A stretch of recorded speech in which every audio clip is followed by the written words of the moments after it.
Hello viewers, সবাইকে আন্তরিক শুভেচ্ছা আমার চ্যানেল জিআই পয়েন্টে। আজকের ক্লাসটি খুব গুরুত্বপূর্ণ। এখানে আলোচনা করব বীজগণিতেরই একটা গুরুত্বপূর্ণ চ্যাপ্টার। আমি ডিটেলসে বলি, ক্লাস 11 ম্যাথ ইউনিট 3 বীজগণিত চ্যাপ্টার 4 কমপ্লেক্স নাম্বার বা জটিল সংখ্যা। এই চ্যাপ্টারটি খুব গুরুত্বপূর্ণ, ভালোভাবে দেখবে তোমরা। এই চ্যাপ্টারটি মোট 4টি ভিডিওতে কমপ্লিট আলোচনা করা হয়েছে। তার মধ্যে আজকে প্রথম ভিডিও নিয়ে আলোচনা করব, পার্ট 1, যেখানে আলোচনা করা হয়েছে থিওরিগুলো নিয়ে, অর্থাৎ ফর্মুলাগুলো নিয়ে, এবং তার সাথে এমসিকিউ প্রশ্ন নিয়ে। এবং বাকি ভিডিওগুলো তোমরা কিভাবে সার্চ করবে সেটা দেখিয়ে দিই। কমপ্লেক্স নাম্বার এই অধ্যায়টি আমি মোট 4টি ভিডিওতে আপলোড করেছি। এই 4টি ভিডিও এখানে আলোচনা করে দিয়েছি, যাতে তোমাদের ভিডিওগুলি পেতে খুব সুবিধা হয়।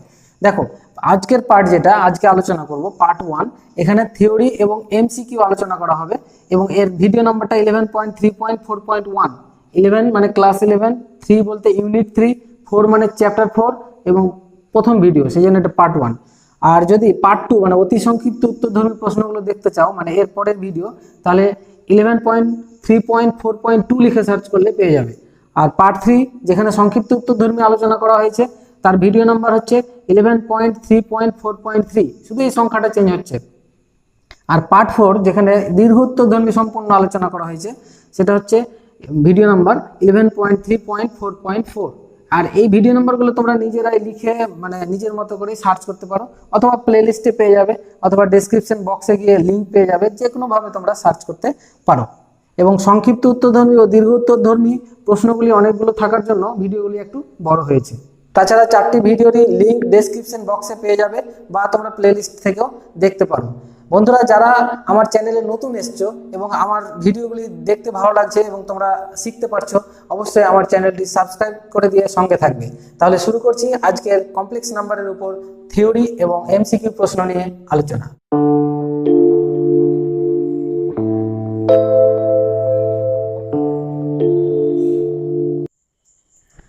জটিল সংখ্যা। জটিল সংখ্যা কোনগুলো অবশ্যই জানবো, তার আগে যে বিষয়টা জানা দরকার আগে দেখে নাও।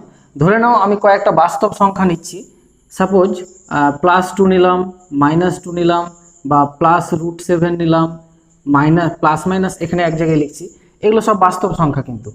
তাহলে এই বাস্তব সংখ্যার যদি আমরা বর্গ করি, মানে এই যে +-2 আছে, তার বর্গ করলে আমরা কি পাবো? দেখো, +4 পাচ্ছি শুধু। বা এর যদি বর্গ করি আমরা, তাহলে শুধু +7 পাচ্ছি। তার মানে যে কোনো বাস্তব সংখ্যার বর্গ করলে শুধু ধনাত্মক বাস্তব সংখ্যা পাবো, মানে পজিটিভ বাস্তব সংখ্যা পাবো। এবার উল্টো দিক থেকে যদি করি, 4-এর যদি বর্গমূল করি, তাহলে কি পাচ্ছি? 4-এর বর্গমূল করলে দেখো +-2 পাচ্ছি, মানে আবার এই সংখ্যা দুটো পাচ্ছি। আর 7-এর বর্গমূল করলে আমরা পেয়ে যাব √7, তার মানে এটা পেয়ে যাচ্ছি। তার মানে ধনাত্মক বাস্তব সংখ্যার বর্গমূল করলেও আমরা বাস্তব সংখ্যা পাচ্ছি। এখন আমাদের জানার বিষয় হচ্ছে যে যদি আমরা ঋণাত্মক বাস্তব সংখ্যা নিই, ধরে নাও আমি নিলাম -7, এই -7 ঋণাত্মক বাস্তব সংখ্যা, একে যদি আমরা বর্গমূল করি তাহলে কি পাবো? তাহলে কিন্তু কোনো বাস্তব সংখ্যা পাবো না, কারণ এটার কোনো আমরা মান নির্ণয় করতে পারি না।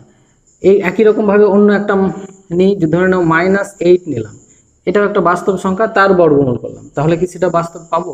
পাবো না। তাহলে সেটা কেমন ফিগার আসছে দেখো, √7 × √-1 এরকম চলে আসছে। এটা হচ্ছে √8 × √-1। এইটা কিন্তু বাস্তব, এটা বাস্তব, কিন্তু এটা বাস্তব নয়, কারণ এটার আমরা মান জানি না।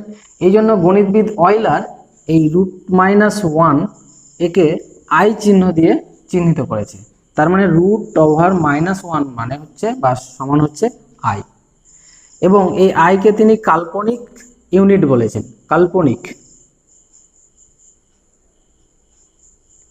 কাল্পনিক একক বা ইমাজিনারি ইউনিট আমরা বলতে পারি। তাহলে এই কাল্পনিক এককের সঙ্গে যেই সংখ্যা থাকুক না কেন, তাহলে এই সংখ্যাটা পুরোটাই হয়ে যাবে কাল্পনিক। যেমন কাল্পনিক এককের সঙ্গে বাস্তব সংখ্যা আছে, কিন্তু পুরোটাই একসঙ্গে কাল্পনিক। তাহলে আই যদি √-1 হয়, তাহলে i² সমান কি? -1। তাহলে এইটা আমাদের এখন মাথায় রাখতে হবে যে √-1 = i, আর এই আইটা হচ্ছে কাল্পনিক একক। এখন আমরা জানবো এই কাল্পনিক একক ব্যবহার করে জটিল সংখ্যা কিভাবে তৈরি হয়। প্রথমে ধরে নিলাম যে একটা জটিল সংখ্যা একটি জটিল সংখ্যা জেড, মানে একটা জটিল সংখ্যা যাকে আমরা জেড দিয়ে সূচিত করলাম। এই অধ্যায়ে জটিল সংখ্যাকে আমরা জেড দ্বারাই চিহ্নিত করব। তো সেই জেড জটিল সংখ্যাটি দুটি বাস্তব সংখ্যা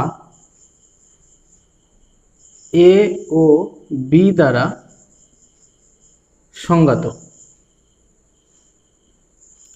তাহলে একটা জটিল সংখ্যাকে আমরা জেড ধরলাম এবং সেই জেড সংখ্যাটা সবসময় দুটো বাস্তব সংখ্যা দিয়ে সংজ্ঞাত থাকবে। তো একটা ধরলাম এ, একটা ধরলাম বি।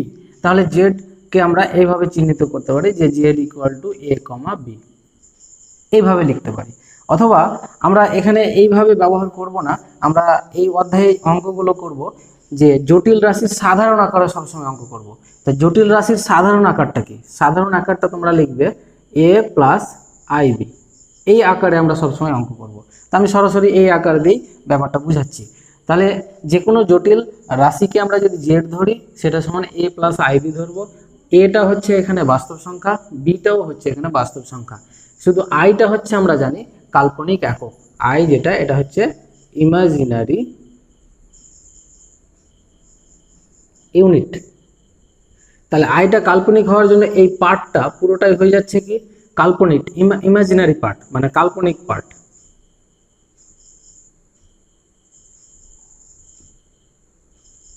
আর এটাতে শুধু বাস্তব সংখ্যা আছে, এই জন্য আমরা বলবো এটা রিয়েল পার্ট। তাহলে এটা রিয়েল পার্ট, এটা কাল্পনিক পার্ট। এখন রিয়েল পার্ট আর কাল্পনিক পার্ট এই দুটোর সমন্বয়ে যেটা গঠিত হচ্ছে সেটাই হচ্ছে জটিল সংখ্যা, বা আমরা কাল্পনিক সংখ্যাও বলতে পারি। এখন যদি রিয়েল পার্টটা 0 হয়, মানে এ ইকুয়াল টু যদি 0 হয়, তাহলে জেড সমান শুধু কি থাকবে আইবি। তার মানে এটাকে আমরা বলবো পিওরলি ইমাজিনারি, মানে একদম বিশুদ্ধ কাল্পনিক এটা। আর যদি বি ইকুয়াল টু 0 হয়, তাহলে জেড ইকুয়াল টু থাকবে শুধু এ, তখন আমরা বলবো এটাকে যে পিওরলি রিয়েল পার্ট। তাহলে আমরা জটিল সংখ্যার আকারটা বুঝে গেলাম। তাহলে যে কোনো জটিল সংখ্যা আমি এইভাবে লিখতে পারি। ধরে নাও একটা জটিল সংখ্যা হচ্ছে 5 প্লাস i6, এইভাবে লিখতে পারি। তাহলে এটা হচ্ছে একটা রিয়েল পার্ট, 6ও হচ্ছে একটা রিয়েল সংখ্যা, কিন্তু আই থাকার জন্য এটা ইমাজিনারি পার্ট। আর এটা ইমাজিনারি পার্টের সঙ্গে রিয়েল পার্ট যোগ থাকলেও পুরোটাকে একসঙ্গে আমরা বলবো জটিল সংখ্যা বা কাল্পনিক সংখ্যা, কিন্তু আমরা এখানে জটিল সংখ্যা দিয়ে আখ্যা দিব। আর তার সঙ্গে আইটা আমরা তো জানলাম এর আগে যে আই স্কোয়ার ইকুয়াল টু হচ্ছে -1, আর আই ইকুয়াল টু হচ্ছে √(-1). এবার দেখো আয়ের অখণ্ড ঘাত। আয়ের অখণ্ড ঘাত বলতে ধরে নাও আমাকে বের করতে দেওয়া হলো i⁴n ইকুয়াল টু কত। তাহলে n বলতে এখানে যে কোনো একটা সংখ্যা, অখণ্ড সংখ্যা। ধরে নাও আমি সাপোজ লিখলাম i�67, এর মান কত। তাহলে এগুলো কিভাবে আমরা বের করব? তাহলে ধরে নাও প্রথমে আমরা যেটা জানি সেটা লিখছি যে i ইকুয়াল টু আমরা কি জানি √(-1), আর i স্কোয়ার সমান কত হবে, তাহলে -1 হবে। i কিউব সমান কত হবে, i কিউব সমান আমরা কি জানি i স্কোয়ার ডট i। এবার i স্কোয়ার মানে -1 ইন্টু i সমান সমান -i, তাহলে i কিউব সমান -i। এগুলো মাথায় রাখতে হবে।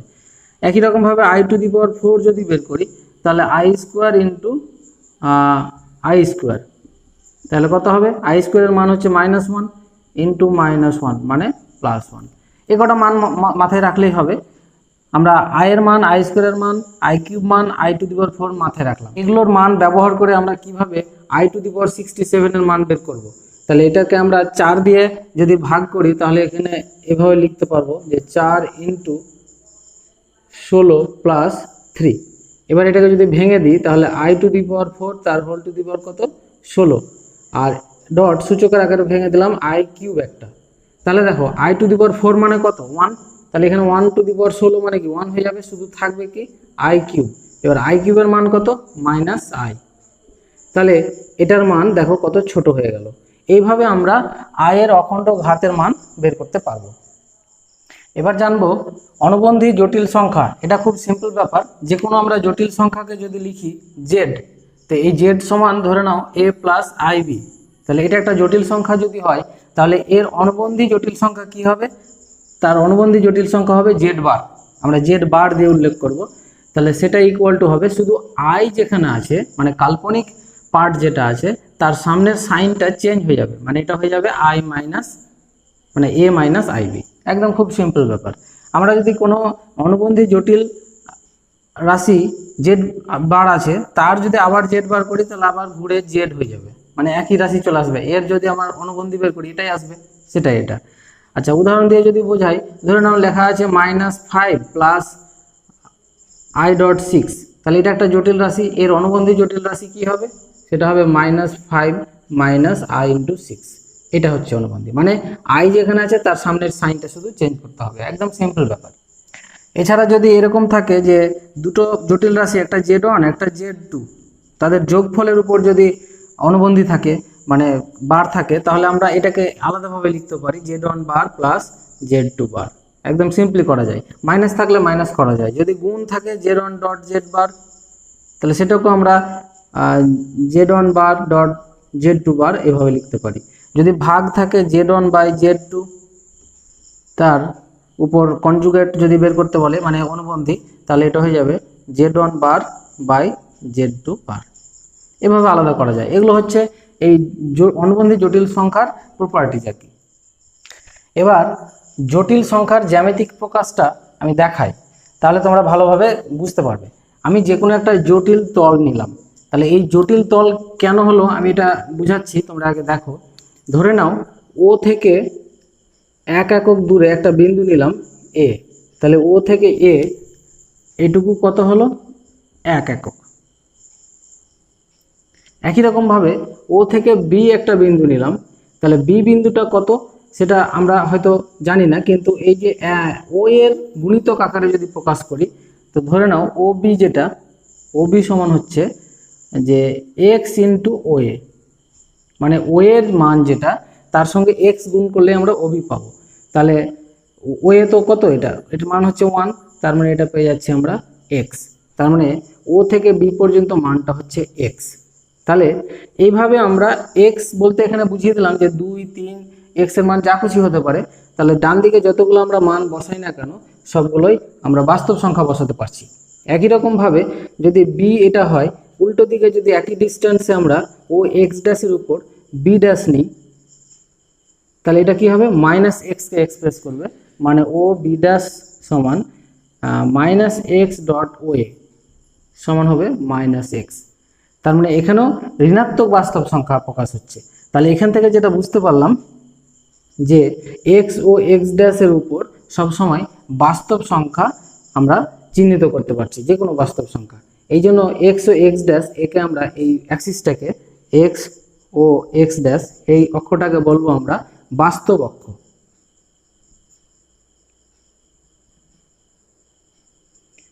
এবার চলে আসি, ধরে নাও একটা ও থেকে সি একটা বিন্দু নিলাম এখানে, তাহলে ও সিটা কতটুকু, তো আমরা ধরে নিলাম এটা হচ্ছে ধরে নাও ও এর ওয়াই গুণিতক, তাহলে ও সি সমান আমরা ধরে নিলাম ওয়াই ইন্টু ও এ, মানে ও এর সঙ্গে ওয়াই গুণ করলে আমরা পাবো, তাহলে এটা হচ্ছে ওয়াই।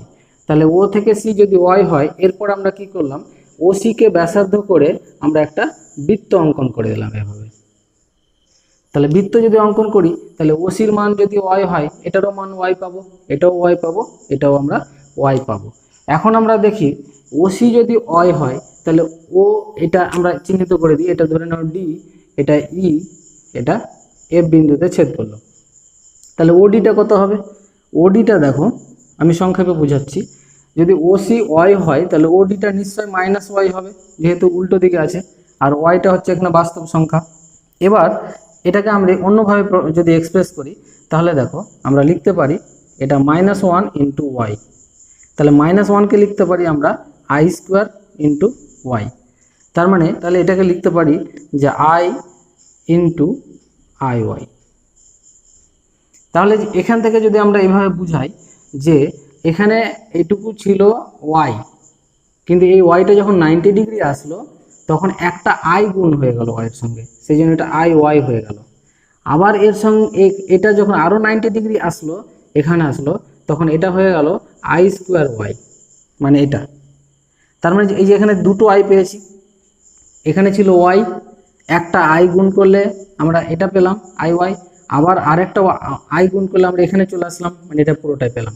মানে এখান থেকে আমরা এই ব্যাপারটা বুঝাচ্ছি। তাহলে এখান থেকে যদি এখানে চলে যাই, ও এফ যদি বুঝাই, ও এফ, তাহলে আরও একটা আই গুণ হবে এর সঙ্গে, তার মানে আই ডট আই ওয়াই। তাহলে এটা কত হবে? I cube y. I cube মানে কি? মাইনাস আই, তাহলে মাইনাস আই ওয়াই।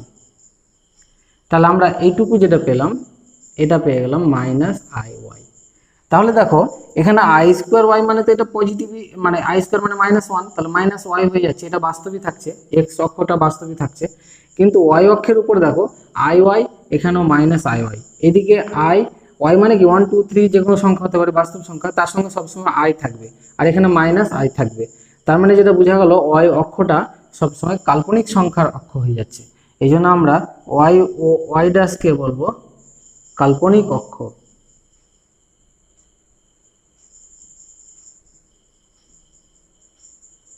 এই জন্য এই তলটাকে আমরা বলছি জটিল তল। তাহলে এই জটিল তলের উপর যে কোনো একটা বিন্দু, এটা নিয়েছিলাম এক্স, আর এটুকু যদি ওয়াই হয়, তাহলে এই বিন্দুটা পি যদি নিই, এই পি বিন্দুটা হচ্ছে ধরো এক্স কমা ওয়াই। তাহলে এটাই হচ্ছে জটিল সংখ্যা। এটাকে আমরা এইভাবে প্রকাশ করতে পারি যে অথবা এক্স প্লাস আই ওয়াই।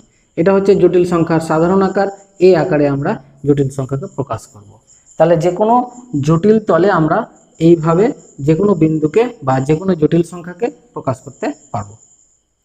এবার জানবো জটিল সংখ্যার মাপাঙ্ক এবং কোণাঙ্ক। মাপাঙ্ক বলতে মডিউলাস, কোণাঙ্ক হচ্ছে অ্যামপ্লিটিউড বা আর্গুমেন্ট। এই আর্গুমেন্ট জানতে গেলে আমাকে প্রথমে একটা জটিল তল নিতে হবে, এই জটিল তলের উপর একটা জটিল সংখ্যা নিতে হবে, এক্স প্লাস আই ওয়াই নিলাম। তাহলে জটিল সংখ্যা জেড ইকুয়াল টু আমরা নিলাম এক্স প্লাস আই ওয়াই। তো এটা হচ্ছে জটিল সংখ্যার সাধারণ আকার। আমরা প্রথমে জটিল সংখ্যার সাধারণ আকার থেকে মেরু আকার তৈরি করব, মেরু আকারটাও অঙ্কে কাজে লাগে। তাহলে কিভাবে তৈরি করব? এটা ধরে নাও পি বিন্দু নিলাম, পি বিন্দু থেকে লম্ব টানলাম, এটা হচ্ছে এম, ওপি যোগ করে দিলাম, এই ওপি ডিস্টেন্সটা ধরলাম আর। আচ্ছা, এটা যেহেতু এক্স প্লাস আই ওয়াই, তার মানে এই ডিস্টেন্সটা ওয়াই আর এটা হচ্ছে এক্স, আমি সংক্ষেপে বোঝাচ্ছি। আর এখানে যে অ্যাঙ্গেলটা তৈরি করেছে এটা থিটা, তোমরা বই দেখেও একবার পড়ে নেবে, আমি শুধু বুঝাচ্ছি, এখানে দেখে নাও একবার। তাহলে এখানে আমরা এই ত্রিভুজ থেকে লিখি যদি, যে ত্রিভুজ ওপিএম থেকে, এখান থেকে আমরা কি লিখতে পারি, যে পিএম বাই ওপি লিখতে পারি। দেখো পিএম বলতে লম্ব বাই অতিভুজ, মানে সাইন থিটা হয়ে যাবে, সাইন থিটা হয়ে গেল। আচ্ছা, পিএম মানে কি ওয়াই, আর ওপি মানে হচ্ছে তোমার আর, ইকুয়াল টু সাইন থিটা। তাহলে এখানে লিখতে পারি যে ওয়াই ইকুয়াল টু হচ্ছে আর সাইন থিটা, এটা 1 নম্বর থাক। তাহলে একই রকমভাবে আবার যদি লিখি বা এবং, এখানে এবার লিখলাম যে ও এম বাই ওপি, তাহলে এটা হয়ে যাবে কস থিটা। তাহলে এখান থেকে ও এম মানে কি এক্স, সরাসরি লিখি এক্স সমান তাহলে হয়ে যাবে আর কস থিটা। এটা পেলাম 2 নম্বর। এই দুটো সমীকরণ আমাকে মাথায় রাখতে হবে। এবার এখান থেকে আমি আর গুলো যদি বের করি, কিভাবে আমি বের করব? তাহলে আর বের করতে গেলে কি করতে হবে? 1 এর স্কোয়ার প্লাস 2 এর স্কোয়ার করতে হবে। এটা করে যদি করি তাহলে আমরা কি পাবো? X square plus Y square, আর ডান দিকে পাবো আর সাইন থিটা তার whole square plus R cos theta তার হোল স্কোয়ার, এটা পাবো। তাহলে এখানে আর স্কোয়ার, এখানেও আর স্কোয়ার কমন যদি নিয়ে নিই, তাহলে থাকবে sign square theta plus cos square theta, এইটা পাবো। তাহলে এটা তো 1 হয়ে গেল, তাহলে থাকছে শুধু আর স্কোয়ার। তাহলে এখান থেকে যদি আরটা বের করি তাহলে কি হবে? Root over x square plus Y square, এটা হয়ে যাবে। এখন এখানে শুধু প্লাস নিলাম, মাইনাস নিলাম না, এই জন্য যে ও পি এর ডিস্টেন্সটা আর, ডিস্টেন্স সবসময় পজিটিভ হয়, নেগেটিভ হয় না, সেই জন্য শুধু প্লাসটা নিলাম। তাহলে আর মানে কি? এই আরটাই হচ্ছে এই জটিল সংখ্যার মডিউলাস। তাহলে এটা যদি মডিউলাস হয় তাহলে আমরা লিখবো অতএব আর এর জায়গায় modulus of z equal to root over x square plus Y square. তাহলে কোনো জটিল সংখ্যা জেড ইকুয়াল টু যদি দেওয়া থাকে এক্স প্লাস আই ওয়াই, তাহলে আমরা তার মডিউলাস যদি বের করতে বলে তাহলে বলবো যে mod of z root over x square plus i square, শুধু আইটা হবে না, প্লাস ওয়াই স্কোয়ার হবে। আচ্ছা, মডিউলাস জেনে গেলাম। এই জটিল রাশির পোলার ফর্মটা যদি জানি, পোলার ফর্ম বলতে মেরু আকার। তাহলে আমরা কি করব, এই যে 1 নম্বরে যে y এর মান এবং 2 নম্বরে x এর মান পেয়েছি সেটা এই জটিল সংখ্যায় যদি বসিয়ে দিই, তাহলে z ইকুয়াল টু কি পাবো, x এর জায়গায় বসবে r cos থিটা, r cos থিটা, আর তারপর i এবং y এর জায়গায় বসবে r sin থিটা। যদি আমরা কমন নিই তাহলে z ইকুয়াল টু কি পাবো, r কমন নিলাম cos theta plus i sin theta. এটা হচ্ছে z ইকুয়াল টু এই যে জটিল রাশি যেটা x প্লাস আই ওয়াই তার পোলার ফর্ম। এটা কিন্তু অঙ্কে কাজে লাগবে। পোলার ফর্মে অঙ্ক করলে এই ফর্মটা বসাবো, একটা জটিল রাশি এইভাবে ধরবো, আর সাধারণ ফর্মে বসালে এটা বসাবো। তাহলে এখানে আরটা হচ্ছে মডিউলাস, আর এর মানটা হচ্ছে জেড মড জেড এর মান, আর থিটাটা হচ্ছে এখানে তোমার আর্গুমেন্ট বা অ্যামপ্লিটিউড। তো থিটা কিভাবে বের করব, তার জন্য আমরা কি করব, 1 নম্বর সমীকরণকে 2 নম্বর সমীকরণ দিয়ে ভাগ করব। তাহলে ভাগ করে, তাহলে ভাগ করলে কি পাবো আমরা, R sine theta by R cos theta এটা পাবো, আর ডান দিকে পাবো ওয়াই বাই এক্স। তাহলে এখানে আর আর কেটে যাবে, আমরা পাচ্ছি tan theta equal to y by x. তাহলে এখান থেকে থিটা ইকুয়াল টু কি পাচ্ছি, tan inverse y by x. এই যে থিটা পেলাম, এই থিটাটাই হচ্ছে কোণাঙ্ক। আরটা যেমন পেয়েছি, আরটা হচ্ছে মডিউলাস, আর এই থিটাটা হচ্ছে কোণাঙ্ক। তার মানে আমরা এটাকে উল্লেখ করব এইভাবে যে অ্যামপ্লিটিউড অফ জেড বা আর্গুমেন্ট অফ জেড সেটা ইকুয়াল টু হচ্ছে থিটা, মানে থিটার ভ্যালুটাই হচ্ছে আর্গুমেন্ট বা অ্যামপ্লিটিউড। এবার কথা হচ্ছে যে এই থিটার কিন্তু অসংখ্য মান আছে, কারণ আমরা 1 নম্বর এবং 2 নম্বর সমীকরণে থিটার অসংখ্য মানের জন্য এই সমীকরণ দুটো মানে সিদ্ধ হবে, স্যাটিসফাইড করবে। এবার অসংখ্য সমাধান কি করে থিটার পাওয়া যাবে সেটা জানতে হলে তোমাদের ত্রিকোণমিতির 8 নম্বর চ্যাপ্টার মানে জেনারেল সলিউশন জানতে হবে। সেটা আমার আপলোড করা আছে, ওখানে তোমরা বুঝে যাবে। যেমন আমি একটা উদাহরণ দিই যে সাইন থিটা ইকুয়াল টু যদি হাফ হয়, এর কিন্তু থিটা এখানে অসংখ্য মান আছে। কি করে, থিটার মানে একটা আমরা পাবো 30 ডিগ্রি, বুঝতে পারছো, তারপরে পাবো 2 পাই প্লাস 30 ডিগ্রি, তারপরে পাবো 4 পাই প্লাস 30 ডিগ্রি। এবার কি করে পাচ্ছি এতগুলো মান, অনেকগুলো মান আছে থিটার, এবং সবগুলো মান এখানে বসালে কিন্তু হাফ অ্যান্সারই আসবে। তার মানে থিটার অসংখ্য মান পাচ্ছি। কি করে পাচ্ছি এটা জানতে হলে কিন্তু তোমাদের জেনারেল সলিউশন 8 নম্বর চ্যাপ্টার যেতেই হবে, ওখানে দেখো, তাহলে তোমরা বুঝতে পারবে। এটা শুধু উদাহরণ দিয়ে বুঝালাম। এবং প্রতিটা অ্যাঙ্গেলের পার্থক্য থাকছে 2 পাই, দেখো 2 পাই এর পার্থক্য থাকছে। আচ্ছা, তাহলে এখানে আমরা বুঝে গেলাম যে থিটার অসংখ্য মান পাবো। তাহলে এখানে লিখবো যে কোণাঙ্কের অসংখ্য মান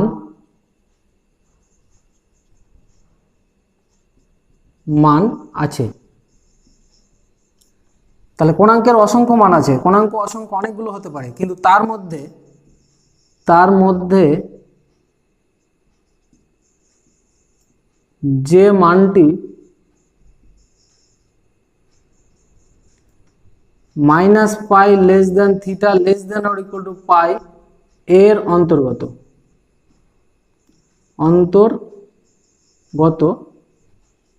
তাকে কোণাঙ্কের মুখ্য মান বলে।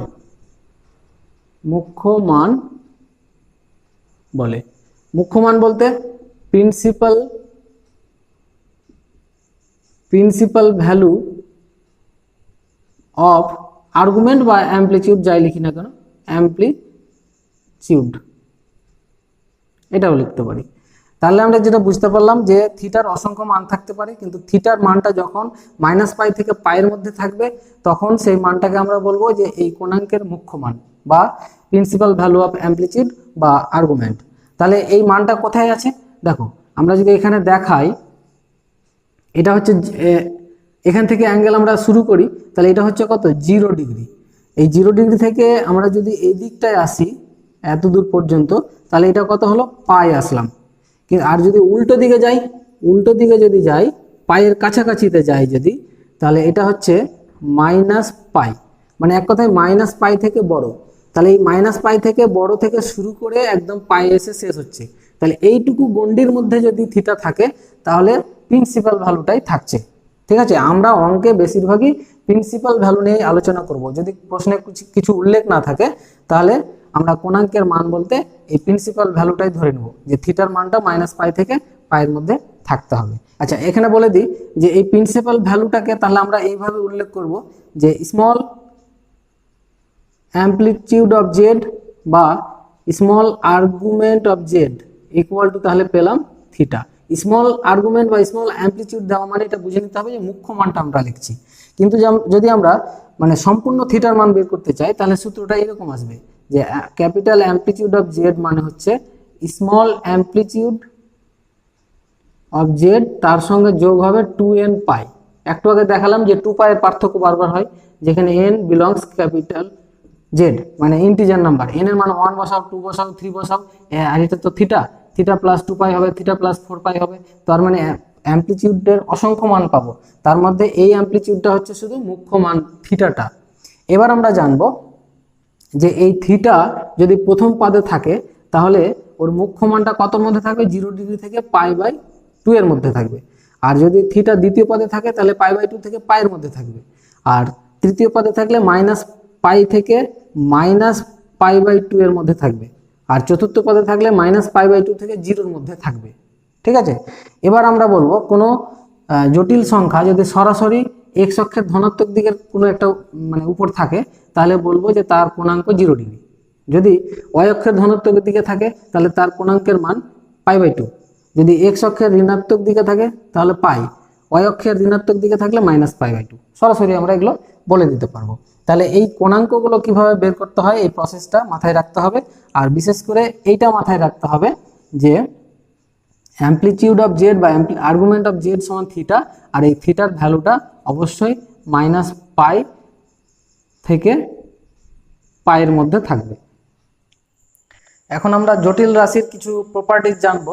তো 1 নম্বর প্রপার্টিজ যদি জানি, ধরে নাও একটা জটিল রাশি আছে এরকম যে x + iy = 0, এরকম যদি থাকে তাহলে x এবং y দুটোরই মান 0, কারণ দুটোই 0 বলে এটা = 0 হবে।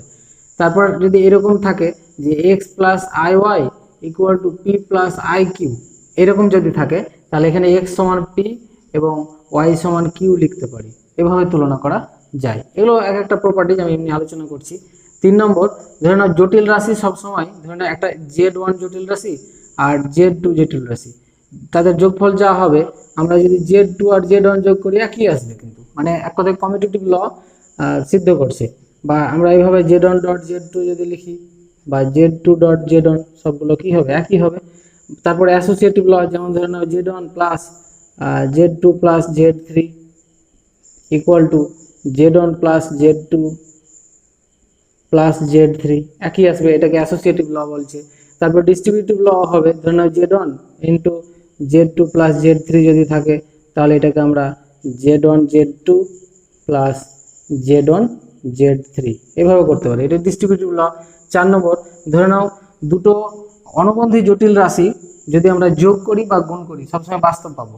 যেমন অনুবন্ধী জটিল বলতে x + iy একটা জটিল, তার সঙ্গে এর অনুবন্ধী কি x - iy, যদি যোগ করি তাহলে এটা কেটে যাবে, তাহলে কি পাচ্ছি 2x পাচ্ছি, মানে বাস্তব পাবো।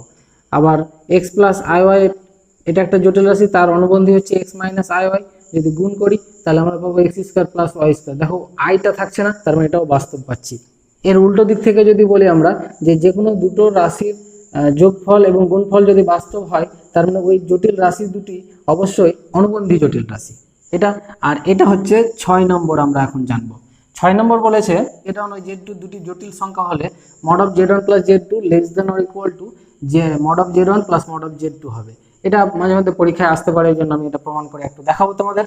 তাহলে প্রথমে আমরা z1 একটা জটিল রাশিকে পোলার ফর্মে যদি ধরি তাহলে r1 cos θ1 + sin θ1 এটা ধরে নিলাম, আর z2 সমান ধরে নিলাম r2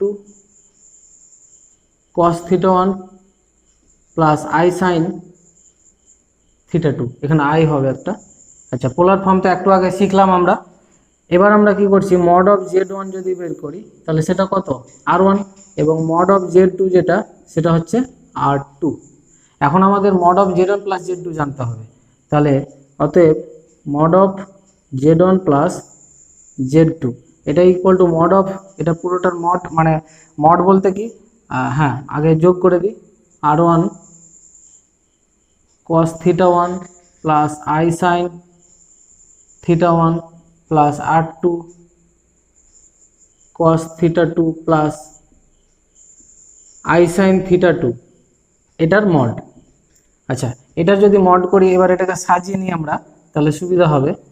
সেটা হচ্ছে আর one cos theta one plus আর টু কস থিটা টু, এটাকে একটা করলাম, আর এখানে আই কমন নিয়ে R one sine theta one plus আর টু সাইন থিটা টু, এটাকে একটা করলাম মড।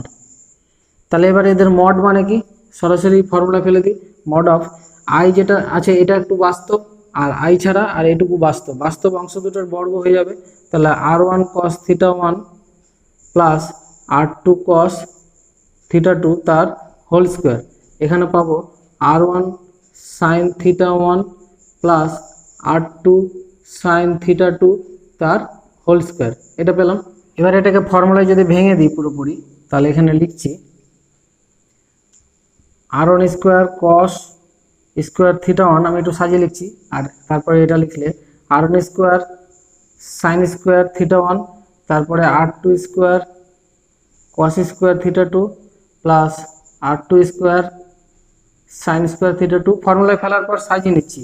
তারপরে পাবো আমরা টু আর ওয়ান আর two cos theta one cos theta two plus two R one আর two sine theta one sine theta two. তাহলে এখানে দেখো কি পাচ্ছি, এখান থেকে যদি আর ওয়ান স্কোয়ার কমন নিয়ে নিই, তাহলে যেটা থাকবে ভিতরে সাইন কস square theta plus sine square theta মানে ওয়ান, আর লিখছি না। আর এখানেও একই রকম, যদি আর টু স্কোয়ার কমন নিয়ে নিই, থাকবে cos square theta two plus sine square theta two মানে ওয়ান, আর লিখছি না ওয়ান। আর এখানে টু আর ওয়ান আর টু কমন নিলে যেটা থাকবে cos theta one cos theta two plus sine theta one sine theta two মানে cos theta one minus theta two এর ফর্মুলা পেলাম।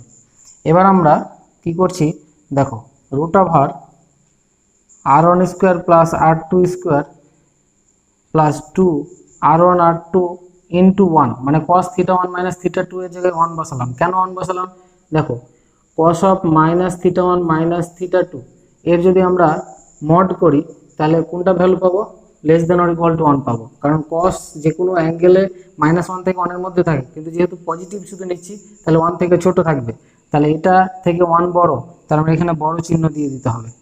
আচ্ছা, এটা ইকুয়াল টু, তাহলে এখানে ওয়ান ওয়ান তো গুণ করলে শুধু এটাই থাকবে, তাহলে এটা একটা ফর্মুলা হয়ে যাচ্ছে, সেটা হচ্ছে আর ওয়ান প্লাস আর টু তার হোল স্কোয়ার। স্কোয়ার থাকার জন্য এটা পেয়ে যাচ্ছে আর ওয়ান প্লাস আর টু। তাহলে আর ওয়ান মানে কি মড অফ জেড ওয়ান, আর আর টু মানে মড অফ জেড টু। তাহলে যেটা পেলাম, অতএব mod of z one plus z two less than or equal to mod of z one plus mod of Z two. প্রমাণ হয়ে গেল। দুটো জটিল রাশি জেড ওয়ান এবং জেড টু, তাদের গুণফলের মডিউলাস এবং আর্গুমেন্ট কিভাবে নির্ণয় করব। আর্গুমেন্ট বলতে অ্যামপ্লিটিউড বা কোণাঙ্ক যেটা। তাহলে প্রথমে আমাকে জেড ওয়ান এবং জেড টু দুটো জটিল রাশি আমাকে ধরে নিতে হবে, পোলার ফর্মে ধরে নিচ্ছি R one cos theta one plus I sine theta one, আর জেড টুকে ধরে নিলাম R two cos theta two plus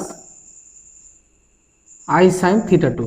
এবার তাহলে এখানে আমরা কি পাচ্ছি, এখানে মড অফ জেড ওয়ান মানে কত আর ওয়ান, মানে মডিউলাস জেড ওয়ান মানে হচ্ছে আর ওয়ান, আর মডিউলাস অফ জেড টু মানে হচ্ছে আর টু, আর এখানে থিটা ওয়ান মানে হচ্ছে আর্গ জেড ওয়ান মানে হচ্ছে থিটা ওয়ান, আর আর্গ জেড টু মানে হচ্ছে থিটা টু। এগুলো আমরা নিয়েছি। এখন আমরা এদের গুণফলের মডিউলাস জানবো। তার মানে z one dot z two যদি করি তাহলে কি পাবো, তাহলে এখানে যদি গুণ করি R one cos theta one plus I sine theta one dot R two cos theta two plus I sine theta two.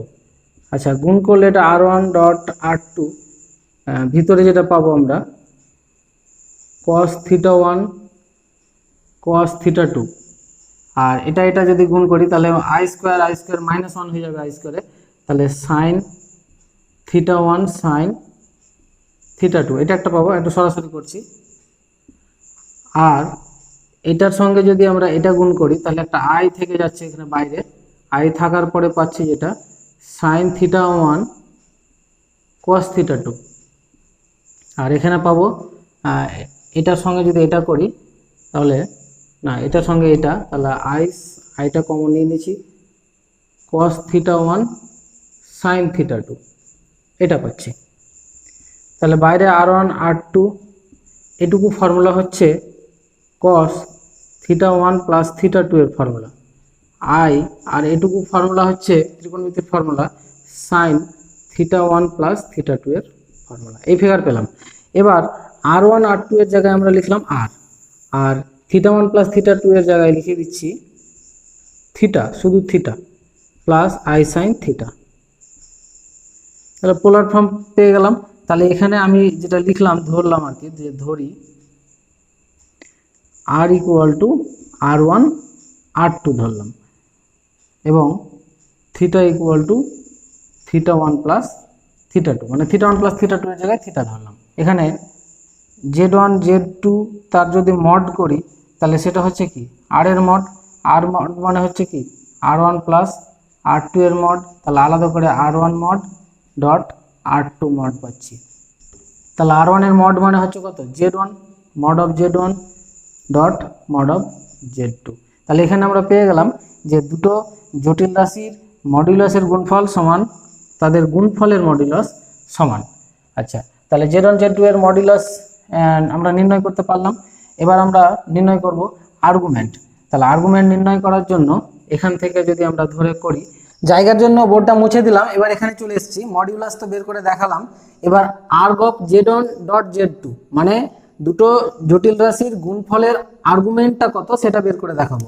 তাহলে আমরা theta equal to theta 1 plus theta 2, তো থিটা 1টা আমরা কি জানি যে মাইনাস পাই থেকে পায়ের মধ্যে, একই রকমভাবে থিটা 2 ও তাই মাইনাস পাই থেকে পায়ের মধ্যে ছিল। এবার দুটোকে যদি যোগ করি তাহলে আমরা কি পাবো, যোগ করলে minus 2 pi less than theta 1 plus theta 2 less than or equal two 2 পাই, মানে যোগ করে দিলাম, মাঝে মাঝে যোগ হয়ে গেল, সাইডগুলো যোগ হয়ে গেল। এবার আমরা কি করছি, তাহলে এখানে পেয়ে গেলাম যেটা যে 2 পাই লেস দেন থিটা, মানে থিটা 1 প্লাস থিটা 2 মানে কি থিটা ধরা আছে, তাহলে এটা হলো theta less than or equal two 2 পাই। এখন কথা হচ্ছে যে থিটা, এখানে গন্ডিটা কি আছে আমার দেখে নাও আগে, যে মাইনাস 2 পাই থেকে শুরু আর 2 পাই এর শেষ। তাহলে এটা যদি এখানে দেখাই তাহলে মাইনাস 2 পাই কোনটা, এটা তো হচ্ছে 0। তাহলে বাম দিকে যদি আমরা চলি তাহলে পুরো এক পাক, মানে পুরো এক পাক চলবে, এখান থেকে যদি শুরু হয় এটা হচ্ছে মাইনাস 2 পাই, মাইনাস 2 পাই। তো এখান থেকে শুরু হয়ে এক পাক ঘুরলো, জিরোতে আসলো, জিরোতে আসার পর আরো এক পাক ঘুরে এখানে আসলো, তাহলে এটা হচ্ছে 2 পাই এরকম।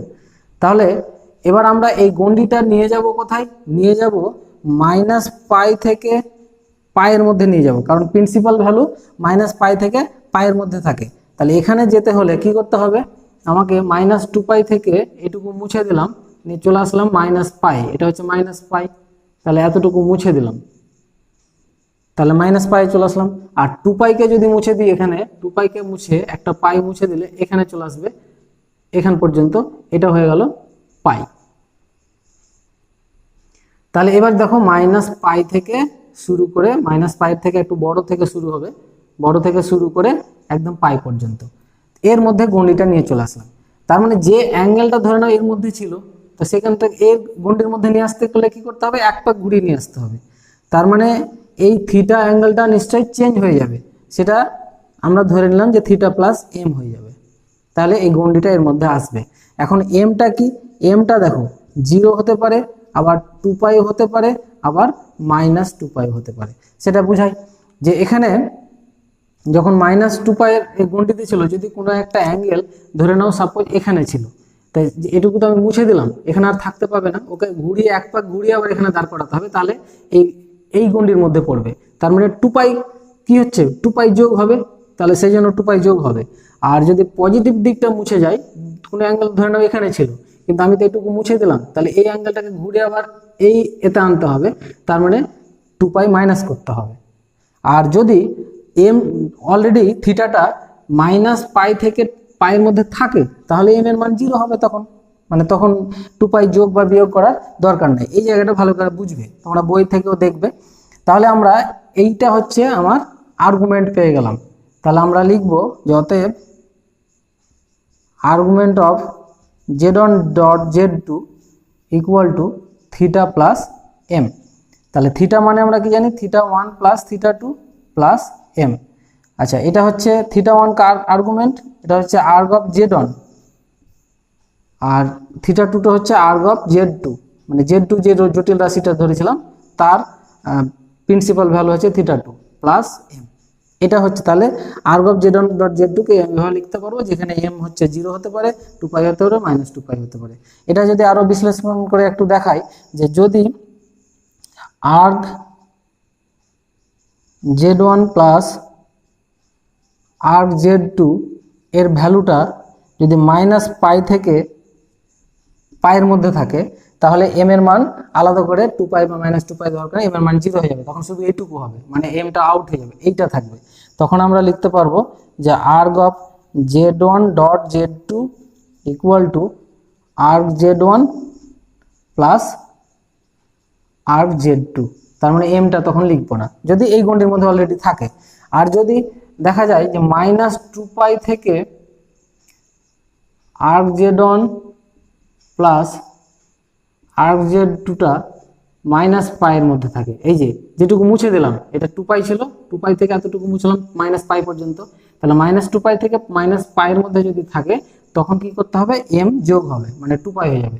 তখন erg of z1 dot z2 এটা হয়ে যাবে arg of z1 plus arg z2 plus M বলতে এখানে 2 পাই, এটা হবে। আর যদি গণ্ডিটা এরকম থাকে, যেটুকু এই দিকে যেটা মুছলাম পজিটিভ দিকে, যে 2 পাই থেকে পাই যদি করি, মানে পাই থেকে যদি erg z1 plus arg z2 এটা যদি পাই থেকে 2 পাইয়ের মধ্যে থাকে, যেটুকু এই দিকে মুছলাম পজিটিভ দিকটা মুছলাম, তাহলে কি হবে, আর্গ z1 ডট z2টা হয়ে যাবে তাহলে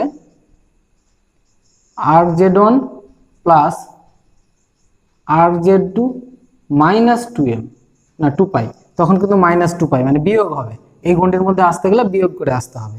এইভাবে আমরা বের করতে পারি। এগুলো তোমরা একটু বই থেকে প্র্যাকটিস করে নেবে, যতগুলো ফর্মুলা করলাম আর যতগুলো আলোচনা হলো এগুলো জানলে আমরা অঙ্কগুলো করতে পারবো। এখন আমরা করব একের ঘনমূল নির্ণয়। তাহলে একের ঘনমূল বলতে কি পাচ্ছি আমরা, কিউব রুট অফ 3, একের ঘনমূল এটাকে আমরা ধরে নিলাম x, এখান থেকে x বের করলে একের ঘনমূলটা বেরিয়ে যাবে। আচ্ছা, তাহলে আমরা যদি x কিউব করি তাহলে পাবো কত, 1। আচ্ছা, বাম দিকে নিয়ে আসলে x কিউব -1 ইকুয়াল টু 0। এবার ফর্মুলায় ফেলে দিলে x - 1 into x square plus x plus 1 equal to 0। তাহলে এখান থেকে লিখতে পারি যে হয় x - 1 ইকুয়াল টু 0 অথবা x square plus x plus 1 equal to 0। তাহলে একটা মান x এর পেয়ে গেলাম 1।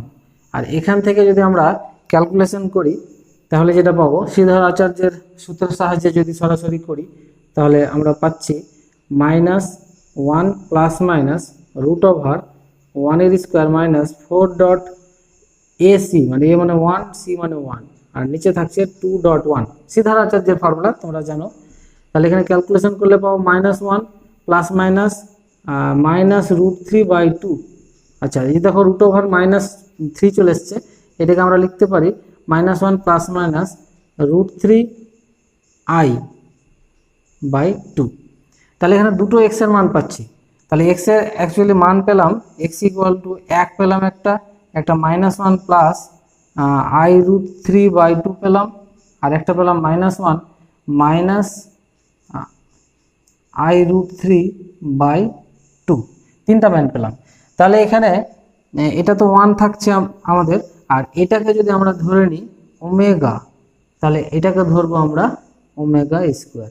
এখানে একটা মজার বিষয় হচ্ছে যে ধরে নাও এটা ওমেগা ধরলাম, তো ওমেগা ধরলাম -1 প্লাস i√3/2, যদি একে ওমেগা স্কোয়ার করি তাহলে ডান দিকে কি হবে -1 প্লাস i√3/2 তার হোল স্কোয়ার। এটা ফর্মুলা ফেলে ক্যালকুলেশন করে দেখবে পেয়ে যাবে তোমরা -1 মাইনাস i√3/2 পেয়ে যাবে, মানে এটা পেয়ে যাবে। তো এটা মানে কি ওমেগা স্কোয়ার চলে আসছে।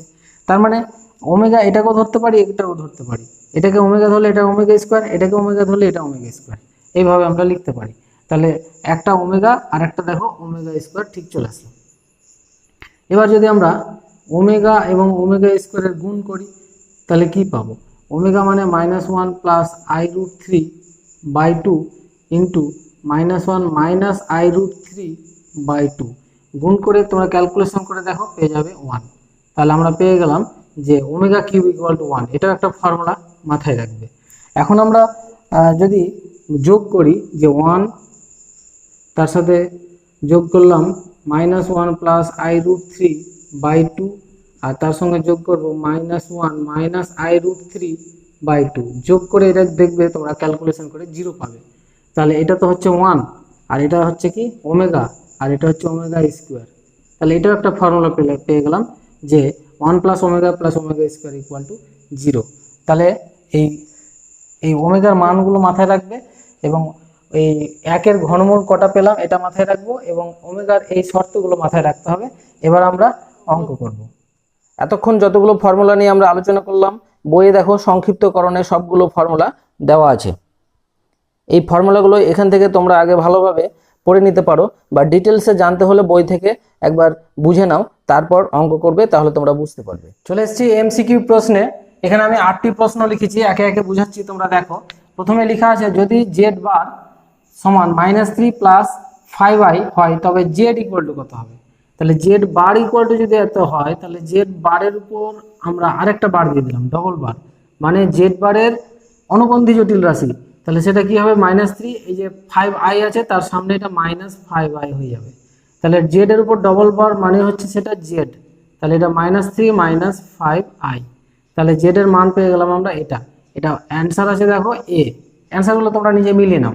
তারপরে দেখো জেড ইকুয়াল টু আছে -2 মাইনাস √5 হয় তাহলে জেড বার কত হবে? জেড যদি এত হয় তাহলে জেড এর বার যদি করি তাহলে শুধু এই যে -√5 আছে না √5 আছে তার সামনে চেঞ্জ হয়ে এটা হয়ে যাবে প্লাস।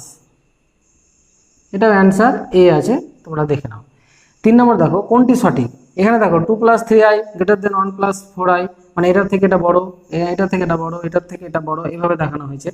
তাহলে আমি তোমাদের বলি জটিল রাশি মানে যেহেতু এগুলো হচ্ছে কাল্পনিক রাশি, তো কাল্পনিক রাশি কে বড় কে ছোট কিভাবে বুঝবো? সম্ভব না। তাহলে কাল্পনিক রাশি ছোট বড় হিসাব করা যাবে না, সেই জন্য এটা কোনোটি নয়।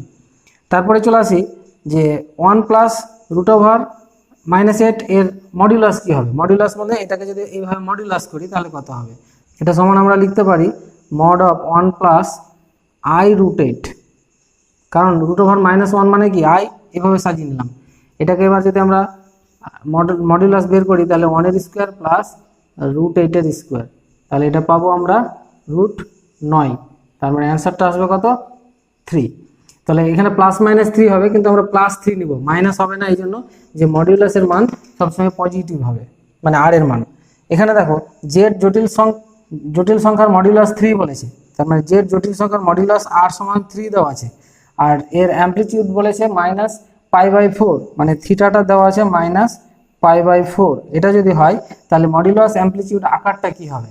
তাহলে মডুলাস অ্যামপ্লিটিউড আকারটা হচ্ছে z equal to r into cos θ plus i sin θ। এখানে মানটা বসিয়ে দিলে পাবো আমরা 3 cos of -π/4 plus i sin -π/4, এটা পাচ্ছি। এবার এটা যদি আমরা ক্যালকুলেশন করি তাহলে 3 cos π/4 একটা পাবো আর একটা মাইনাস i sin π/4, এই অ্যান্সারটা পাচ্ছি। কারণ এখানে মাইনাসটা সামনে চলে আসবে, কিন্তু এখানে cos of -θ মানে cos θ হয়। এবার দেখো z ইকুয়াল টু -2 জটিল সংখ্যার অ্যামপ্লিটিউড কত হবে, মানে আর্গুমেন্ট বা অ্যামপ্লিটিউড কত হবে? তাহলে z জটিল সংখ্যাকে আমরা লিখতে পারি -2 প্লাস i.0, এভাবে লিখতে পারি। তাহলে এখানে বিন্দুটা কি পাচ্ছি? এখানে বিন্দুটা পাচ্ছি -2, 0। তাহলে এই -2, মানে x মানে -2 আর ওয়াই মানে 0। এই বিন্দুটা কোথায় আছে? বিন্দুটা দেখো কোথায় আছে, আমি সংক্ষেপে দেখাচ্ছি। -2 মানে এইদিকে আর 0, তার মানে এক্স অক্ষের ঋণাত্মক দিকে আছে। তাহলে এক্স অক্ষের ঋণাত্মক মানে এটা কত? পাই। তাহলে আমরা অ্যামপ্লিটিউড পেয়ে যাবো এখানে AMPZ ইকুয়াল টু হচ্ছে তোমার পাই। শর্ট কোশ্চিন, ওই জন্য সরাসরি লিখে দিলাম। তারপরে জেড ইকুয়াল টু 3i, জটিল সংখ্যার আর্গুমেন্ট কত? আর্গুমেন্ট অ্যামপ্লিটিউড একই। তাহলে এখানে যদি জেড ইকুয়াল টু আমরা সাজিয়ে লিখি 0 + 3.i, তার মানে এখানে বিন্দুটা পাচ্ছি 0, এক্স মানে 0 আর ওয়াই মানে 3। এই বিন্দুটা কোথায় আছে দেখে নাও। তাহলে 0 তারপরে 3 মানে এইরকম জায়গায় আছে, তার মানে ওয়াই অক্ষের ধনাত্মক দিকে আছে। তার মানে এটা কত? π/2। 0 থেকে এখানে মানে কি π/2। তাহলে এখানে আর্গুমেন্ট বলেছে, তাহলে আর জেড মানে হচ্ছে π/2। এবার দেখো 8 নম্বর, এক্স ওয়াই যদি বাস্তব হয় এবং এক্স প্লাস আই ওয়াই সমান যদি 0 হয়, তার মানে এক্স মানে 0 হবে, ওয়াই মানে 0 হবে, অ্যান্সার ডি হবে। 9 নম্বর প্রশ্ন বলেছে একের কাল্পনিক ঘনমূল ওমেগা হলে নিচের কোন শর্তটি সিদ্ধ করে? তাহলে এই ওমেগা সম্বন্ধে আমি ফর্মুলায় বুঝালাম, তোমরা ওখান থেকেই সরাসরি এখানে লিখতে পারবে। এখানে সরাসরি ফর্মুলা দিয়ে দিয়েছে যে 1 + ওমেগা + ওমেগা স্কোয়ার = 0। এটা প্রমাণ করলাম, এই শর্তটাই সঠিক, বাকিগুলো ভুল আছে, দেখে লাভ নাই। ওমেগা কিউব = 1 হয়, 0 হয় না। আর এখানে দেখো ওমেগা সমান দেওয়া আছে একের কাল্পনিক একটি ঘনমূল ওমেগা, এবং ওমেগা সমান এত দেওয়া হলে ওমেগা স্কোয়ারের মান কত? তো এটাও তো বুঝালাম যে ওমেগা যদি প্লাসেরটা ধরি তাহলে ওমেগা স্কোয়ার হবে মাইনাসেরটা, ফর্মুলায় বুঝালাম এগুলো, এটাই হবে অ্যান্সার। আর এখানে ওমেগা টু দি পাওয়ার 242 দেওয়া আছে, এর মানটা কত হবে? তাহলে এটাকে আমরা এইভাবে লিখতে পারি, সবসময় 3 দিয়ে লিখবো। 3 ইন্টু কত হবে? 8, 3 × 8 = 24 মানে এত, প্লাস আরও থাকবে 2। তাহলে এখান থেকে ওমেগা কিউব তার হোল টু দি পাওয়ার কি লিখতে পারি? 80 আর ডট ওমেগা স্কোয়ার, মানে সূচকে ভেঙে দিলাম। তাহলে ওমেগা কিউব মানে হচ্ছে 1, 1-এর উপর 80 মানে কি 1ই থাকবে, ডট, আচ্ছা লিখি 80 ডট ওমেগা স্কোয়ার। তাহলে এটা 1 আর এটা ওমেগা স্কোয়ার, তাহলে অ্যান্সারটা হচ্ছে শুধু ওমেগা স্কোয়ার। এখানে দেখো আই এর মান -1, তাহলে এটার মান কত হবে? এখানে 1 বসালাম, আর আই যা আছে লিখি এখন থাক।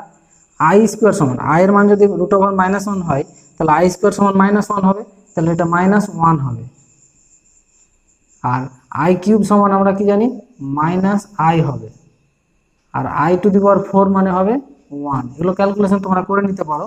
দেখো আই কিউব মানে হচ্ছে আই স্কোয়ার ডট আই, তাহলে আই স্কোয়ার মানে কি -1 ডট আই মানে -i, সেই জন্য -i লিখলাম। আর আই টু দি পাওয়ার 4 মানে আমরা পাবো I square into I square, তার মানে -1 ইন্টু -1 মানে +1, এইভাবে বসিয়ে দিলাম। তাহলে দেখো এখানে -i + i, +1 -1 থাকলো শুধু 1, তাহলে অ্যান্সারটা হবে 1। এখানে দেখো 13 নম্বর প্রশ্ন যে a + ib into c + id এটা বিশুদ্ধ বাস্তব যদি হয়, তাহলে নিচের কোন শর্তটা ঠিক? তাহলে এই দুটো যদি গুণ করি আমরা, যে a + ib আর একটা হচ্ছে c + id, সরাসরি গুণটা যদি করি, a আর c গুণ করলে ac, আর ib আর id গুণ করলে i স্কোয়ার, মানে এটা -1 হয়ে যাবে -bd, এটা একটা পাবো। আর i দিয়ে পাবো যেটা, সেটা হচ্ছে bc, আর একটা পাবো +ad, এটা পাবো। এই রাশিটা কি বলেছে? বিশুদ্ধ বাস্তব। এটি বিশুদ্ধ বাস্তব। তাহলে এটা বাস্তব হবে যদি বাস্তব রাশি কোনটা? এইটা, আর আই দিয়ে যেটা এটা কাল্পনিক। তাহলে এই কাল্পনিকটা যদি 0 হয়ে যায় তাহলে শুধু বাস্তবটুকু থাকবে, তার মানে বিসি প্লাস এডি এটা ইকুয়াল টু যদি 0 হয়ে যায় তাহলে এই অংশটুকু 0 বাদ চলে যাবে, শুধু বাস্তবটা থাকবে। তাহলে এই রাশিটা বাস্তব হবে যদি এইটুকু 0 হয়, মানে বিসি প্লাস এডি। তাহলে এখানে অ্যান্সার হচ্ছে ডি। একই রকমভাবে 14 নম্বর যে A plus I B into X minus I Y, এটা যদি গুণ করি এ প্লাস আইবি, সরাসরি একটু বসাই, তাহলে এ এক্স আর এটা গুণ করলে প্লাস বি ওয়াই একটা পাবো, আর আই দিয়ে মানে গুণ করার পর আমি আইগুলো এক জায়গায় কমন নিচ্ছি, তাহলে পাবো বি এক্স আর পাবো মাইনাস এ ওয়াই। তাহলে এটা কি বলেছে? কাল্পনিক হবে। তাহলে এটি কাল্পনিক হবে যদি, কাল্পনিক মানে কি আইটা থাকবে, এই অংশটা থাকবে, এইটা 0 হয়ে যাবে।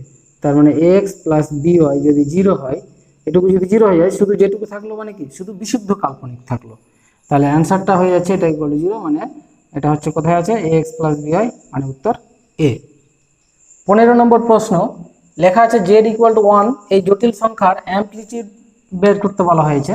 তাহলে আমরা এটাকে সাজাতে পারি এইভাবে যে 1 প্লাস 0 ডট আই।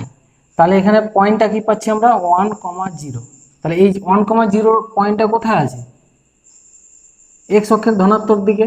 তার মানে এখানে কত ডিগ্রি অ্যাঙ্গেল, এটা 0 ডিগ্রি। তার মানে থিটা ইকুয়াল টু পেয়ে যাবো আমরা 0 ডিগ্রি। তাহলে অ্যামপ্লিটিউডের মান হচ্ছে, এখানে আমরা লিখব যে amplitude Z equal two 0 degree. এটা একটা অ্যান্সার হয়ে গেল। এবার 16 নম্বরে বলেছে 1 minus i by root over 5 minus i root 3, এটা একটা জটিল রাশি, এর মডিউলাস বের করতে বলা হয়েছে। তাহলে প্রথমে আমি এই রাশিটাকে যদি করণী করে নিই, তাহলে 1 minus i into root 5 plus i root 3, আর নিচে রুট 5 মাইনাস আই রুট 3, আর একটা হবে root 5 plus i root 3 equal to, এটা যদি গুণ করি তাহলে আমরা পাবো যেটা রুট 3 প্লাস রুট 5, আমি সরাসরি করছি আই ইন্টু, তারপরে গুণ করে আই কমন নিলে পাবো একটা রুট 3 মাইনাস রুট 5, আর নিচে এই দুটো গুণ করার পর ক্যালকুলেশন করলে 8 পাবে। আচ্ছা, এবার এটাকে যদি আমরা ভেঙে দিই আলাদাভাবে, তাহলে রুট 3 প্লাস রুট 5 বাই 8 একটা, আর একটা i into root 3 minus root 5 by 8 একটা।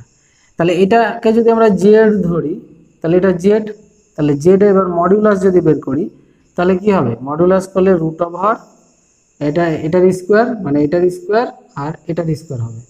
তাহলে রুট 3 প্লাস রুট 5 বাই 8 তার হোল স্কোয়ার, আরেকটা হবে রুট 3 মাইনাস রুট 5 বাই 8 তার হোল স্কোয়ার। এবার শুধু ক্যালকুলেশন করতে হবে, আর যেটা ফর্মুলা ফেলে দিলে আমরা পাবো 3 প্লাস 5 প্লাস 2 রুট 15 পাবো। এটা নিচে 8 8 64, আর এখানে পাবো 3 প্লাস 5 মাইনাস 2 রুট 15, নিচে পাবো 64। লসাগু করলে আমরা সরাসরি 64 পাবো একটা, তাহলে আমি সরাসরি একটাতে লিখে দিচ্ছি 64, মাঝখানে যোগ হয়ে গেল। তাহলে এখানে 2 রুট 15 কেটে যাবে, তাহলে আমরা পাবো উপরে যোগ করলে 16, নিচে 64, 64 16 কাটলে রুট ওভার 1/4, মানে 1/2। মডুলাসের মান যেহেতু পজিটিভ হয় সেই জন্য 1/2 শুধু অ্যান্সার হয়ে গেল। 17 নম্বর প্রশ্ন, এখানে বলেছে নিচে বিবৃতিগুলির কোনটি সত্য। আমি একটা একটা করে বলি। প্রথম বিবৃতি বলেছে যে জেড একটি বিশুদ্ধ জটিল সংখ্যা হলে জেড মাইনাস জেড বার সমান 0 হবে। দেখো, জেড যদি একটা বিশুদ্ধ জটিল সংখ্যা হয়, সাপোজ ধরে নিলাম যে এক্স প্লাস আই ওয়াই, এটা হচ্ছে জেড একটা জটিল সংখ্যা, আর জেড বার মানে কত হবে, জেড বার মানে হবে এক্স মাইনাস আই ওয়াই। তাহলে এবার এদের যদি বিয়োগ করি আমরা, তাহলে কি হবে, জেড মাইনাস জেড বার যদি করি তাহলে x plus i y minus x plus i y হবে। বাস্তব অংশ কেটে যাচ্ছে, কিন্তু এখানে দেখো 2i থেকে যাচ্ছে, এটা 0 হচ্ছে না, হচ্ছে কি হচ্ছে না, এটা একটা জটিল সংখ্যা। আর বিশুদ্ধ জটিল বলেছে, তাহলে আমরা সেখানে বাস্তব অংশটা যদি বাদ দিয়েও করি তবুও কিন্তু নট ইকুয়াল টু 0 হচ্ছে, তার মানে এটা অ্যান্সার হচ্ছে না। আর বি, জেড একটি বিশুদ্ধ বাস্তব সংখ্যা হলে, জেডটা ধরে নাও বাস্তব সংখ্যা বলতে শুধু এক্স, মানে কাল্পনিক সংখ্যাটা নিলাম না, এটা যদি হয় তাহলে এর জেড বার যদি করি তো কি হবে, এক্সই থাকবে, কারণ আমরা জেড বার করলে শুধু কাল্পনিক অংশের সামনের সাইনটা চেঞ্জ হয়, কিন্তু এখানে কাল্পনিক অংশ নেই। এবার এই দুটো যদি যোগ করি তাহলে কি হবে, 2x হবে, যেটা 0 হচ্ছে না, তার মানে এটাও অ্যান্সার হচ্ছে না। সি বলছে কোনো জটিল সংখ্যার বাস্তব অংশ তার মডিউলাসের থেকে বড় হতে পারে না। কোনো জটিল সংখ্যা আমরা সাপোজ উদাহরণ দিয়ে বুঝাই, যে 6 প্লাস আই লিখলাম, এটা আই লিখলাম মানে i.1 আছে। এবার এর মডিউলাস যদি বের করি, মডিউলাস মানে কত, root over 6 square plus 1 square, মানে কত হবে, রুট ওভার 37 হবে। আর বাস্তব অংশ কোনটা, বাস্তব অংশ হচ্ছে এটা, তাহলে বাস্তব অংশটা বড় না এই মডিউলাসটা বড়, অবশ্যই মডিউলাসটা বড়, তার মানে মডিউলাস থেকে এই বাস্তব অংশটা কখনো বড় হতে পারে না, ছোট হতে পারে, তার মানে এই অ্যান্সারটাই ঠিক। তাহলে অ্যান্সার হবে এখানে সি।